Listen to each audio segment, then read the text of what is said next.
ایک بادشاہ نے اپنی رعایا میں اعلان کروایا کہ میری رعایا کے سب سے بڑے بے وقوف کو، جس کے پاس عقلی صلاحیت نہ ہو، بے وقوف کو میرے پاس لایا جائے، میں اسے انعام و اکرام سے نوازنا چاہتا ہوں۔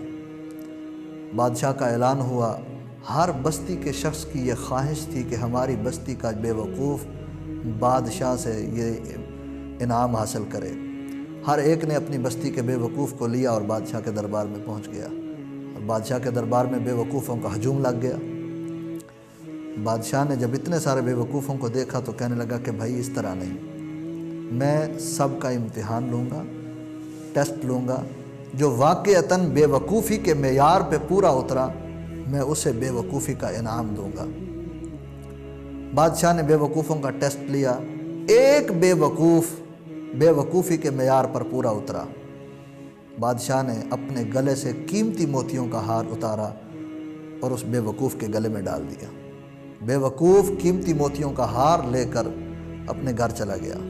عرصہ دراز گزر گیا، کافی مدت کے بعد، کئی سالوں کے بعد بے وقوف کے ذہن میں خیال آیا وہ بادشاہ کتنا عظیم ہے، وہ کتنا عالی مرتبت ہے، وہ کتنا نیک ہے، کتنا صالح ہے، کس قدر اس کی نگاہ کے اندر ایک یہ کمال موجود ہے کہ وہ وقت کے بے وقوفوں کو، اپنی رعایا کے بے وقوفوں کو اتنا اعزاز و اکرام سے نوازتا ہے، وہ باصلاحیتوں کو کتنا نوازتا ہوگا، باصلاحیت لوگوں کی اس کی دل و نگاہ کے اندر کتنی قدر ہوگی۔ کیوں نہ ایسے بادشاہ کی زیارت کی جائے۔ بے وقوف اس بادشاہ کی زیارت کرنے کے لیے، ملنے کے لیے، ملاقات کرنے کے لیے بادشاہ کے محل کے قریب آیا، کئی دن کا سفر کر کے پہنچا، اور بادشاہ کے محل کے باہر درباریوں نے بے وقوف کو روک لیا، کہا ٹھہر جاؤ، کس سے ملنا ہے؟ بے وقوف کہنے لگا میں بادشاہ سلامت سے ملنا چاہتا ہوں۔ انہوں نے کہا کہ بادشاہ سلامت آرام کر رہے ہیں اور ان کے ایام علالت ہیں، وہ اپنی زندگی کی آخری سانسیں لے رہے ہیں۔ بے وقوف نے کہا میں ملاقات کرنا چاہتا ہوں، ملنا چاہتا ہوں۔ بادشاہ کو اطلاع دی گئی کہ کوئی بے وقوف شخص ہے آپ سے ملنا چاہتا ہے۔ بادشاہ نے کہا اس کو بلا لو۔ بے وقوف کو بلایا گیا، بادشاہ کے پاس حاضر ہوا۔ دیکھتے ہی وہ عجیب عجیب باتیں کرنے لگا۔ دیکھا کہ بادشاہ بستر مرگ پر ہے اور زندگی کی آخری سانسیں لے رہا ہے۔ بے وقوف کہنے لگا بادشاہ سلامت، اتنی بڑی رعایا کے بادشاہ، اتنی بڑی آپ کی حکومت، اتنا بڑا عالی شان آپ کا محل، اور اس قدر آپ کے نوکر چاکر، اتنے گھوڑوں کے استبل، اور اس قدر آپ کے باغ بغیچے، اتنی آپ کی خادمائیں، اتنا زبردست آپ کا نظام، اور آپ بستر پر؟ آپ کو تو جناب تخت پر بیٹھے ہونا چاہیے تھا۔ آپ لوگوں کے مسائل حل کرتے، لوگوں کی داد رسی کرتے، لوگوں کی پریشانیاں حل کرواتے، لوگوں کی باتیں سنتے، لوگوں کے دکھڑے سنتے، ان کے دکھڑوں کو حل کرتے۔ آپ بستر پر ہیں؟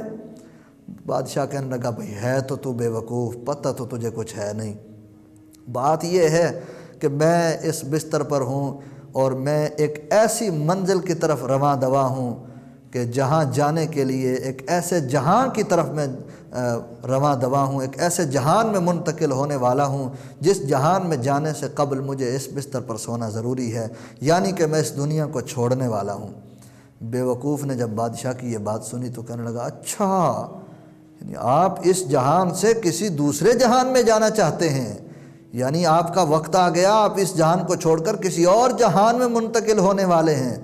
بادشاہ سلامت، آپ نے تو وہاں بڑے بڑے محل بنا لیے ہوں گے، وہاں تو بڑی بڑی کوٹھیاں آپ نے بنا لی ہوں گی، وہاں تو جناب آپ نے نوکر چاکر بھیج دیے ہوں گے، بہترین باغ بغیچے بنا لیے ہوں گے، وہاں تو بڑا آپ کا انتظام ہوگا، بڑے آپ کے گھوڑے ہوں گے، بڑی آپ کی فوج ہوگی، بڑی رعایا ہوگی، بڑا عالی شان آپ کا محل ہوگا۔ بے وقوف اس قسم کی باتیں کرنے لگا۔ بے وقوف کی یہ باتیں سن کر بادشاہ کا دل بھر آیا اور بادشاہ رونے لگا، اس کی آنکھوں سے آنسو نکل آئے، چلانے لگا، کہنے لگا بے وقوف ہے، یہ کیسی باتیں کر رہا ہے؟ بات سن، میں تو اپنی آخرت کے لیے، آخرت کے مکان کے لیے کچھ نہیں کر سکا، میں نے اپنی کوئی جھوپڑی نہیں بنائی، ہائے میں خسارے میں رہا، میں کچھ نہیں کر سکا، اور میں کوئی محل، کوئی مکان نہیں بنا سکا، کوئی نوکر چاکر اپنے آگے کے لیے نہیں بھیج سکا۔ جب بادشاہ نے بے بس ہو کر اپنی بے بسی کا اظہار کیا تو بے وقوف نے جب بادشاہ کی بے بسی کو دیکھا تو اپنے گلے سے وہ قیمتی موتیوں کا ہار اتارا اور بادشاہ کے گلے میں ڈال دیا، کہا اتنا بے وقوف نہیں ہوں کہ اپنی آخرت کا سودا کر جاؤں، اس ہار کا، اس بے وقوفی کا اصل حقدار تو ہے، یہ جو تو نے میرے گلے میں ڈالا تھا، میں اتنا بے وقوف نہیں ہوں کہ اپنی آخرت کا سودا کر جاؤں۔ حضرات گرامی، ہم کیا کر رہے ہیں؟ یہ بے وقوف نہ صرف بادشاہ کو بلکہ ہمیں بھی نصیحت کر گیا۔ ہمیں اس دنیا میں رہ کر اپنی آخرت کا سامان کرنا چاہیے، ہمیں اپنی آخرت کی بہتری کے لیے کوشش کرتے رہنا چاہیے، اپنی آخرت کے محل کے لیے کوشش کرتے رہنا چاہیے۔ یہ دنیا آخرت کی کھیتی ہے، یہاں جو بوئیں گے وہ آخرت میں کاٹیں گے۔ اللہ کریم ہماری آخرت کو بہتر بنائے۔ اگر آپ نے ابھی تک ہمارے اس چینل کو سبسکرائب نہیں کیا تو جلدی جلدی اس کو سبسکرائب بھی کر دیں، اور ساتھ ہی بیل آئیکن کا بٹن ہے اسے بھی دبا دیں تاکہ ہر نئی آنے والی خوبصورت ویڈیو آپ تک پہنچ سکے۔ السلام علیکم ورحمۃ اللہ وبرکاتہ۔